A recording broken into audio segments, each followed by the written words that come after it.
रामराम शेतकरी बांधवांनो, स्वागत आहे तुमचं आपल्या भेळ मिसळ चॅनलवर.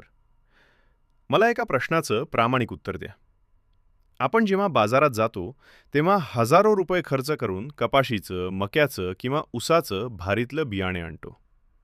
लाखो रुपये खर्च करून ट्रॅक्टरने नांगरट करतो, शेतात ठिबक अंथरतो आणि इस्रायली तंत्रज्ञान आणतो, बरोबर?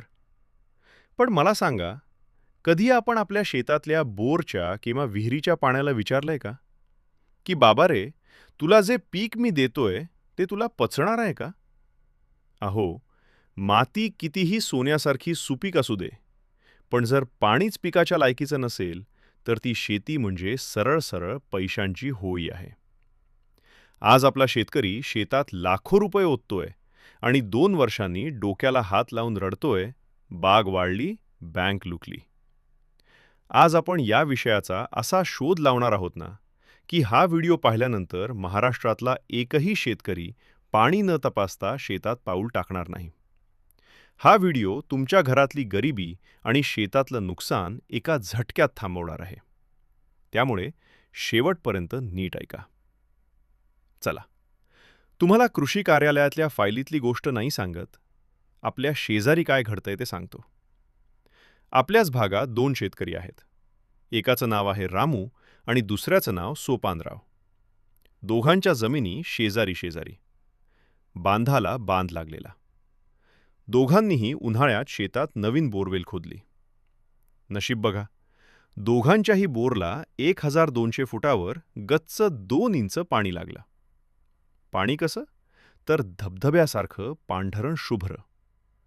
दोन्ही शेतकरी आनंदात नाचले. आता इथे सुरू झाला खरा खेळ. नावानुसारच आपला रामू होता एकदम उत्साही आणि उतावीळ. रामू म्हटला, पाणी तर गोड लागतंय, दिसायला आयकरासारखं स्वच्छ आहे. यंदा बाजारात डाळिंबाला आणि द्राक्षाला 400 रुपये किलोचा भाव आहे. आपण डाळिंब लावायचं आणि पुढच्या वर्षी शोरूममधून मोठी गाडी काढायची. रामूने बँक गाठली. 5 लाखांचं कर्ज काढलं. पुण्या नाशिकवरून महागडी कलमे आणली. ठिबक अंथरलं आणि 2 एकरात डाळिंब लावून टाकले. दुसरीकडे होते आपले सोपानराव.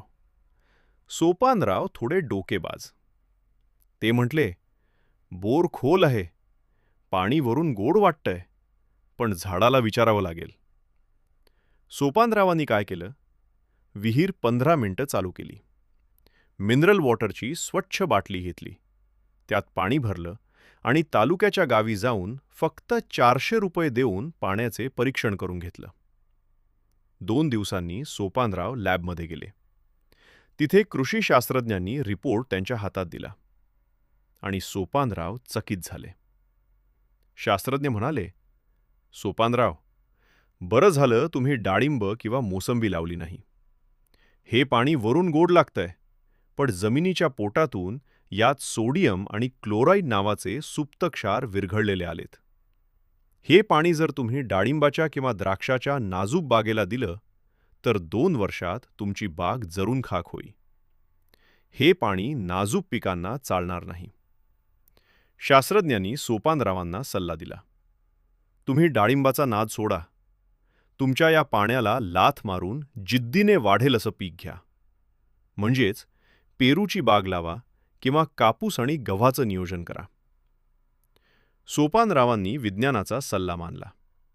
डाळिंबाचा नाद सोडला आणि पेरूची बाग लावली. इकडे आपल्या रामूच्या शेतात पहिले 6 महिने डाळिंबाची बाग सोन्यासारखी हिरवीगार झाली. रामू गावात कॉलर टाईट करून फिरत होता.